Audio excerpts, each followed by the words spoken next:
Ya, pemirsa masih di IDX Assessment Closing dan di segmen ini kami akan mengajak Anda untuk menyimak topik pilihan yang berhasil dihimpun oleh tim redaksi kami. Di mana indeks harga saham gabungan mencatatkan kenaikan signifikan di sesi pertama hari ini bahkan ditutup di level 6.414,6 atau naik 2,01%. Di sesi pertama pada perdagangan siang tadi pemirsa, tampaknya saham-saham energi dan keuangan menjadi penggerak bagi indeks harga saham gabungan. Dan seperti apa informasi selengkapnya? Mari kita simak tayangan berikut ini. Indeks harga saham gabungan ditutup dengan penguatan signifikan pada sesi pertama perdagangan hari ini, di mana IHSG mencatatkan penguatan 126,552 poin atau 2,01% ke level 6.414,6 berdasarkan data RTI. Dalam sesi pertama perdagangan hari ini tercatat 325 saham menjadi pendorong penguatan indeks, sementara 187 saham melemah dan 140 saham tidak bergerak. Seluruh indeks sektoral tercatat menopang kenaikan IHSG di sesi pertama hari ini, di mana 3 sektor berkontribusi terbesar pada penguatan IHSG, yakni IDX Industri yang naik 3,32%, kemudian IDX Finance yang naik 2,55%, serta IDX Energy yang menguat 1,93%. Dan sejalan dengan kenaikan sektor keuangan, saham Bank Negara Indonesia dan Bank Tabungan Negara masuk ke dalam daftar 3 besar saham LQ45 yang mencatatkan top gainers.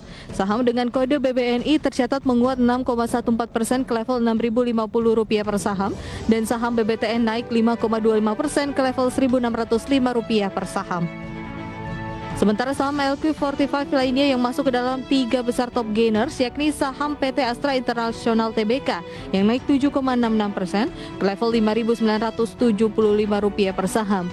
Tidak hanya itu, arus dana asing pun mengalir deras pada sesi perdagangan pagi, di mana di pasar reguler net buy asing mencapai Rp1,75 triliun dan arus dana asing pun mencapai Rp2,96 triliun untuk keseluruhan market.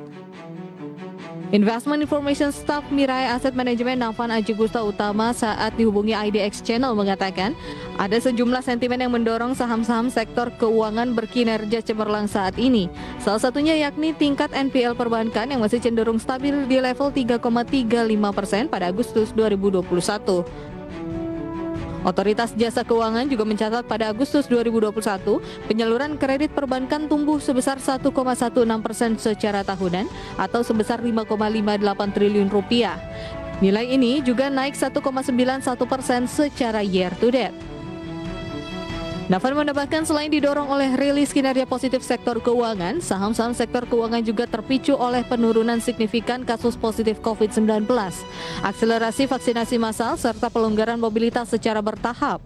Hal ini dinilai mampu meningkatkan kepercayaan pebisnis dan individu.